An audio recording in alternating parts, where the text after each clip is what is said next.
GST ಇಳಿಕೆ ಜನತೆಗೆ ಖುಷಿ ನೀಡಿದ್ರೆ ಐವನ್ ಪದ್ಮರಾಜ್ಗೆ ಏಕೆ ಹೊಟ್ಟೆ ಹುರಿ ಎಂದು ಬಿಜೆಪಿ ವಕ್ತಾರ ಅರುಣ್ ಶೇಟ್ ಪ್ರಶ್ನೆ ಮಾಡಿದ್ದಾರೆ. ಕೇಂದ್ರ ಸರ್ಕಾರ ಜಿಎಸ್ಟಿ ದರ ಇಳಿಕೆ ಮಾಡಿ ಜನತೆಗೆ ನೆಮ್ಮದಿ ನೀಡಿದರೆ ರಾಜ್ಯ ಸರ್ಕಾರ ಪ್ರತಿಯೊಂದು ವಸ್ತುಗಳ ಬೆಲೆ ಏರಿಸಿ ಜನರ ಬದುಕಿಗೆ ಸಂಕಷ್ಟ ತಡೆಯೊಡ್ಡಿದೆ.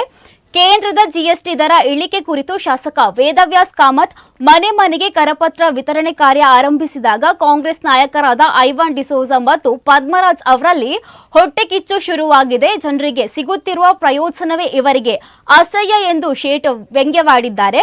ಇತ್ತೀಚೆಗೆ ಪದ್ಮರಾಜ್ ಹಾಗೂ ಐವಾನ್ ಡಿಸೋಜ ನೀಡಿರುವ ಜಿಎಸ್ಟಿ ಕುರಿತಾದ ಹೇಳಿಕೆಗೆ ಕೌಂಟರ್ ನೀಡುವ ಸಲುವಾಗಿ ಬಿಜೆಪಿ ಕಚೇರಿಯಲ್ಲಿ ಸುದ್ದಿಗೋಷ್ಠಿ ನಡೆಸಿ ಮಾತನಾಡಿದ ಅವರು, ದೀಪಾವಳಿ ಹಬ್ಬದ ಸಂದರ್ಭದಲ್ಲಿ ಜಿಎಸ್ಟಿ ಇಳಿಕೆಯಿಂದ ಜನರು ಉತ್ಸಾಹದಿಂದ ಖರೀದಿಸುತ್ತಿದ್ದಾರೆ.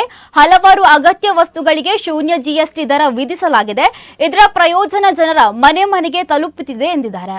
ನಮ್ಮ ಇಲ್ಲಿಯ ಕಾಂಗ್ರೆಸ್ನವರಿಗೆ ಈ ಐವನ್ MLC ಆಗಿರತಕ್ಕಂಥ ಐವನ್ ಡಿಸೋಜರ್ ಅವರಿಗೆ ಮತ್ತೆ ಈ ಪದ್ಮರಾಜ್ ಅವರಿಗೆ ಒಂದು ಉರಿ ಹತ್ತಿಕೊಳ್ಳುವುದು.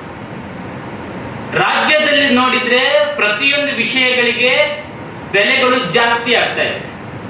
ಪಹಣಿ ಪತ್ರಿಕೆಗಳಿಗಿರಬಹುದು, ಇಂಧನಕ್ಕಿರಬಹುದು, ಹಾಲಿಗಿರಬಹುದು, ಎಲ್ಲದಕ್ಕೂ ದರಗಳು ಜಾಸ್ತಿ ಆಗ್ತಾ ಇದೆ.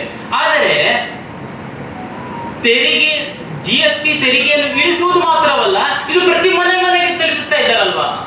ಇದರಿಂದ ಕಾಂಗ್ರೆಸ್ಗೆ ಹೊಡೆತ ಬೀಳುತ್ತೆ ಅನ್ನತಕ್ಕಂಥ ಒಂದು ಮನಸ್ಥಿತಿಗೆ ಅವರು ಬಂದ್ಬಿಟ್ರು.